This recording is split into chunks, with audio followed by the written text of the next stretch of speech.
की गर्दन पे मेरी उंगलियों के निशान भी आ सकते हैं।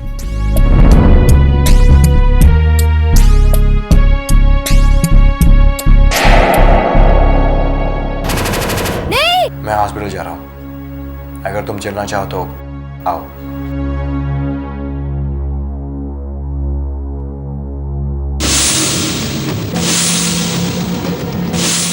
आपकी और मेरी सोच में कोई फर्क नहीं है ना।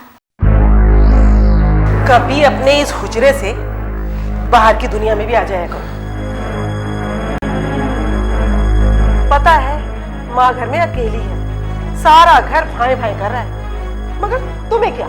खाला अम्मी बहुत बड़ी उम्र है आपकी, मैं भी बड़ी अम्मा से आप ही का जिक्र कर रही थी। लेकिन तुम तो अभी लाइबा के आने के लिए परेशान थी।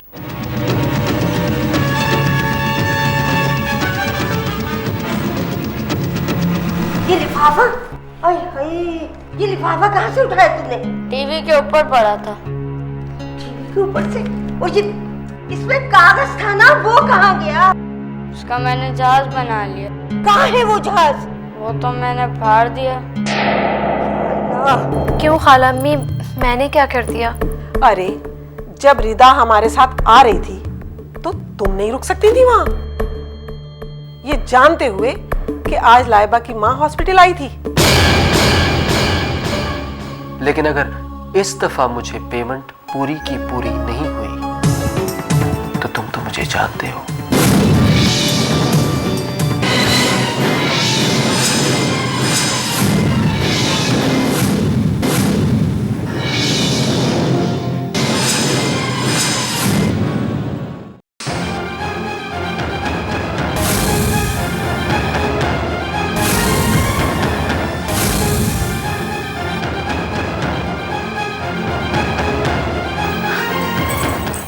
रोहिल, मैं बड़ी अम्मा के पास जा रही हूँ। सॉरी भाभी, कारोबारी बातें कुछ ऐसी होती हैं।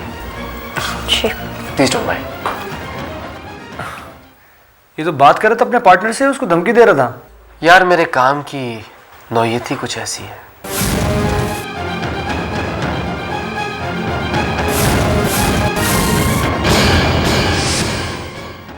सर फैक्ट्री माशाल्लाह रन कर चुकी है, आप भी विज़िट करते रहते हैं, मैं भी कभी चक्कर लगा लेता हूँ, लेकिन फैक्ट्री के लिए कोई एमडी रिस्पॉन्सिबल आदमी चाहिए जो वहाँ के इंतज़ाम को संभाल सके। मैं आपके फैमिली मैटर में इंटरफेयर तो नहीं कर सकता, आप ऐसा क्यों नहीं कर सकते कि इस पोस्ट के लिए ऐड दे दें? आबिद साहब, मैंने कभी भी आपको अपनी फैमिली से अलग नहीं समझा, हमेशा आपको अपना भाई समझा है, क्योंकि इस बिज़नेस के फ़रोग में हमेशा आपके मशवरे को अहमियत दी गई है और इंशाल्लाह ताला आगे भी दी जाती रहेगी। Thank you sir.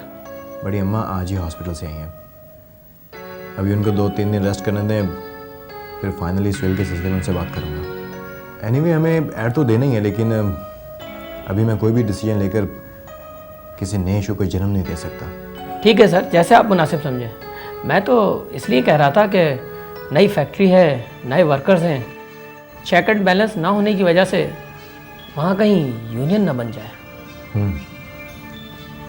May be possible. इसके लिए आबिद साहब आप इमरान खोसा से मीटिंग जो है वो कल फाइनल कर लीजिएगा, क्योंकि जितने भी लीगल फॉर्मेलिटीज़ हैं वो कवर कर लेंगे। बेहतर सर, कल हमने एडमिन और अकाउंट्स के कुछ लोगों को इंटरव्यू के लिए बुलाया था। ओके आबिद साहब, फिर एक काम कीजिएगा कि जो हमारी कल इमरान खोसा से मीटिंग थी वो आप परसों पे कर लीजिएगा, ठीक है? ठीक सर, बिल्कुल। मैं अभी देख लेता हूँ बाकी चीज़ें। ओके जी। सावा।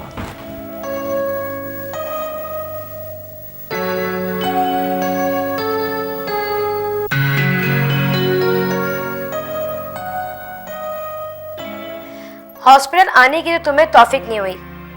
बड़ी भी को 2 दिन हो गए हॉस्पिटल से घर आए हुए, लेकिन फर्जीन तुम्हारा कुछ पता नहीं। बेवकूफ लड़की, यही वक्त होता है नंबर बनाने का, जो कि तुम बिल्कुल जाया कर चुकी हो। ओहो अब्बा, सांस तो ले ले, नॉन स्टॉप बोले चले जा रही हैं। घर में बैठे बैठे बोर हो रही थी, इसीलिए आजकल एडवर्टाइजिंग एजेंसीज में इंटरव्यू दे रही हूँ। इंटरव्यू दे रही हो? मगर क्यों? अरे भाई, एडवर्टाइजिंग एजेंसी में क्यों दिए जाते हैं इंटरव्यू? मैंने सोचा मॉडल बनकर कुछ शोहरत और दौलत कमा लूं। क्या? किसने दिया तुम्हें ये फजूल मशवरा? खुद तुम अपने हाथों से गड़ा खोद रही हो। सबको तो छोड़ दो फरजीन, अगर तुम मॉडल बन गई तो तुम्हें रॉयल मुंह नहीं लगाएगा, याद रखो तुम ये बात। आपा, ना लाइबा वहाँ से जाएगी और ना मैं वहाँ आऊँगी। मुझे तो किसी मिस्ट्री फिल्म की तरह इसका कोई एंड नजर नहीं आता, तो फिर मैं क्यों अपनी ख्वाहिशात को मारती रहूं? फजूल बातें मत करो, मैंने अभी हिम्मत नहीं हारी। कहानी किसी वक्त भी यूटर्न ले सकती है। तुम्हें इस घर में आना है तो आना है, ये मेरा तुमसे वादा है। मगर आपा, नो अगर नो मगर, मैंने तुम्हें कह दिया है कि तुम्हें मॉडलिंग नहीं करनी तो नहीं करनी फरजीन, ये मेरा ऑर्डर है। समझ में आ गया तुम्हें? दिमाग खराब हो गया इस लड़की का, पागल हो गई। इतने दखेन उसे ससुराल में कौन पसंद करेगा कि मॉडर्न बहू लानी है उन्हें। इसका दिमाग खराब हो गया, इसका दिमाग मुझे सही करना पड़ेगा।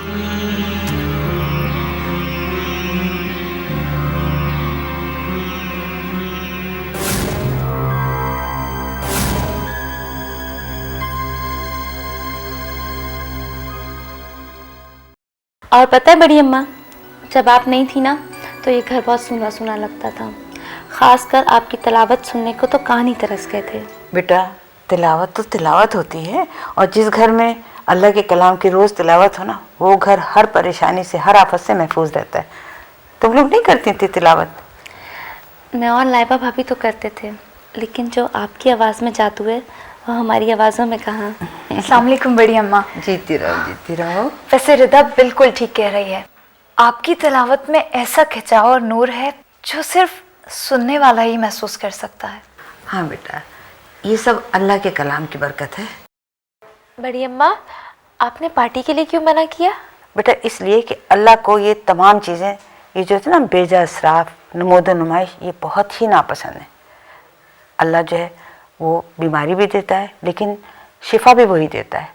अब अगर अल्लाह ताला की तरफ से कोई मुसीबत आती है और वो टल जाए, तो हम लोगों को चाहिए कि शुक्राने की नमाज अदा करें, अल्लाह का शुक्र अदा करें, बजाय इसके कि मौसीकी के महफिलें जमाएं। और देखो, कम से कम हम लोगों में और दूसरे मज़ाहिब के लोगों में कुछ तो फ़र्क होना चाहिए ना। ये बात तो है बड़ी अम्मा। चलो शुक्र है, तुम्हारी समझ में ये बात तो आई। हाँ लाइबा बेटी, अब मैं आ गई हूँ। तुम ऐसा करो, 1-2 दिन के लिए अपनी माँ के पास चले जाओ। बीमारी में इंसान कितना तन्हा हो जाता है, ये बात मुझे अब समझ में आई जब मैं खुद बीमारी के बाद उठी हूँ। बड़ी अम्मा, रोहेल आ जाएं तो उनसे इजाज़त लेकर ही जाऊंगी। अरे जीती रहो बेटा, ये तो बहुत अच्छी बात है। शौहर से इजाज़त लेकर जाना ज़रूरी होता है। शाबाश, जीती रहो। मैं चलती हूँ।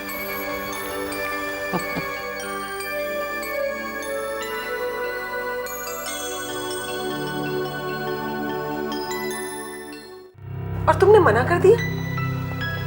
क्या हो गया तुम तीनों को? मेरी औलाद तो लगते ही नहीं। यानी खुशकिस्मती ने दरवाजे पर दस्तक दी और तुमने दरवाजा ही बंद कर दिया। उसे तो मौका मिल गया, अब करना सारी उम्र गुलामी उसकी। अरे मम्मी, आप मुझे क्या इतना बेवकूफ़ समझती हैं कि मैं इतनी अहम सीट को रिफ्यूज कर दूंगा? कर दूंगा से क्या मतलब है? तुम कर चुके हो। नो मामा, नो। मैं साबित कर दूंगा कि मैं आप ही का बेटा हूं। मेरा इनकार मेरी कामयाबी की अलामत बन जाएगा मम्मी। वो कैसे? मैं समझी नहीं। बड़ी अम्मा को हार्ट अटैक मेरी वजह से हुआ है, ये तो सब जानते हैं। ऐसे वक्त में अगर मैं भाईजान की ऑफर कबूल कर लेता तो मरते मरते बड़ी अम्मा अपना सब कुछ काशिफ भाई को सौंप जाती और हम लोग पाई पाई को मोहताज हो जाते हैं। और उसके साथ मैं रोहेल और रिदा की नज़र में भी हमेशा हमेशा के लिए गिर जाता। इसलिए मैंने इनकार करके ना सिर्फ भाईजान बल्कि बड़ी अम्मा, रोहेल और रिदा के दिल में भी जगह बना लिया है। और ये साबित कर दिया है कि मैं अपने पिछले रवैये पर बहुत शर्मिंदा हूँ। मगर इससे तुम्हें क्या फायदा होगा? होंगे मामा, 2 फायदे होंगे। एक तो ये कि रोहेल का रिएक्शन सामने आ जाएगा, और दूसरा फायदा ये कि अब एमडी की सीट के लिए मैं नहीं बल्कि काशिफ भाई और बड़ी अम्मा खुद मुझे इंसिस्ट करेंगे, वो भी कंप्लीट अथॉरिटीज के साथ।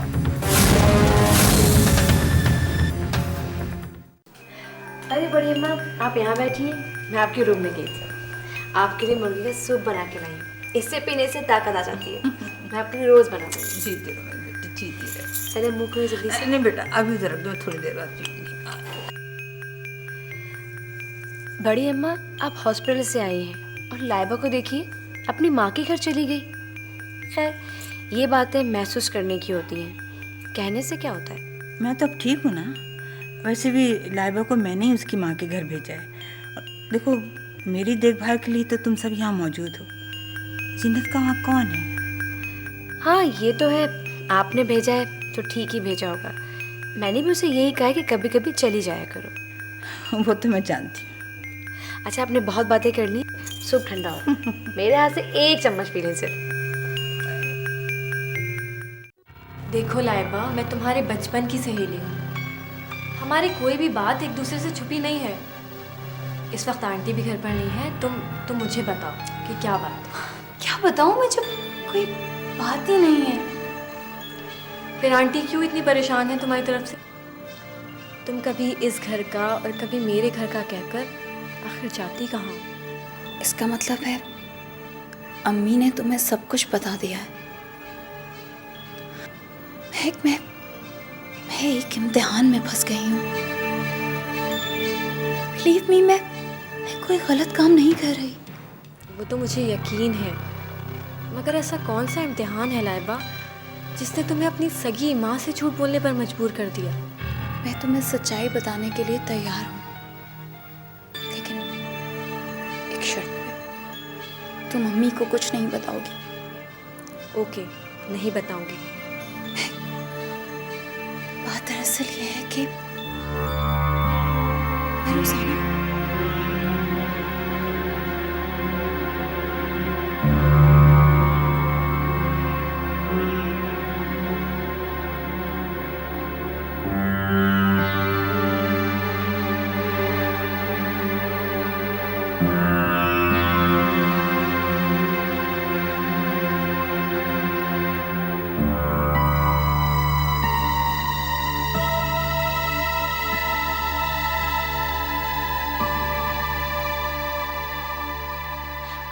तुम ही बताओ, मैं क्या करूं?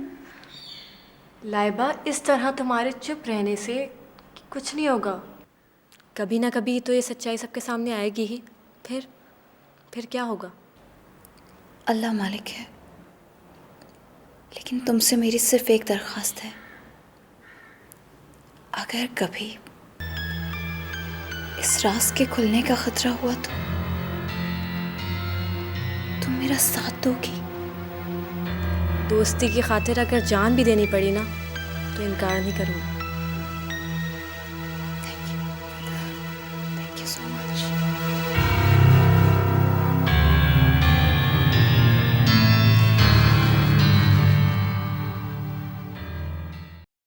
देखो बेटा, मैं तुम्हारी माँ हूँ, कोई दुश्मन नहीं। तुम खुद ठंडे दिल से सोचो, क्या तुम्हारी माँ और लाइबा की सास होने के नाते मेरा तुम दोनों पर कोई हक नहीं?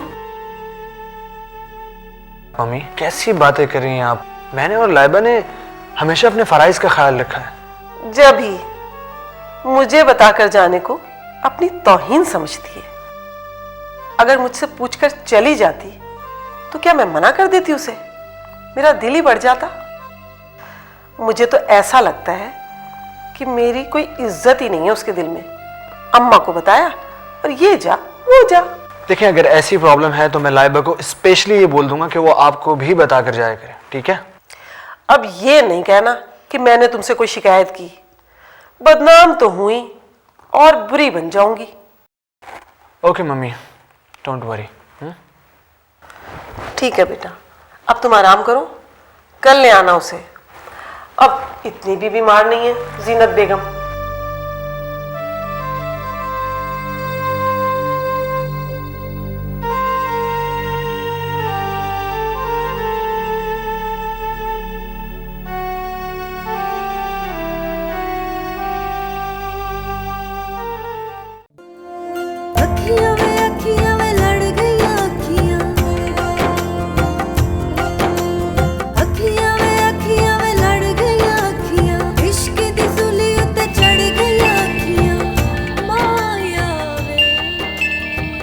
साहब तुम्हारा फोन है।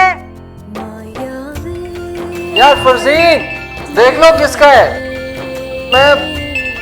मैं नहीं आ सकता, को 10 मिनट बात कर लें।